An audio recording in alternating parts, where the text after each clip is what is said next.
Достар, сковородкада дайын болатын песочный тортымызды дайындаймыз. Ол үшін ұнымызды елгезектен өткіздіріп, үстіне ванильді қантымызды және кәдімгі қантымызды салып, сармайымызды қосып, қолымызбен илеп шығамыз.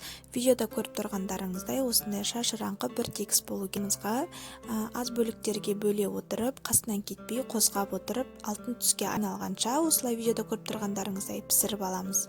Пісіріп жатқан кездегі үйдегі кухнядағы ароматты мен сіздерге айтып жеткізе алмаймын. Өте дәмді болады. Одан кейін кремге кірісеміз. Жұмыртқамызға ванилинді, қантымызды және крахмалымызды салып, жақсылап араластырамыз. Крахмал менде картофельді. Араластырып болғаннан кейін сметанамызды салып және тағы араластырып отқа қоямыз. Қасынан кетпей бір дестен араластырып отырамыз. Әйтпесе менікі сияқты кішкене күйіп кетуі мүмкін.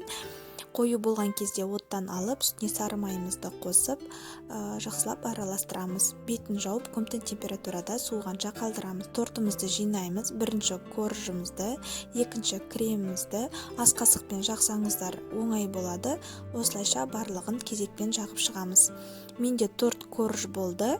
Ең соңғысы крем болады. Сонымен дайын болған тортымызды 6 сағатқа холодильникке қалдырамыз. Өздеріңіздің қалауларыңыз бойынша сәндесеңіздер болады. Менде малина.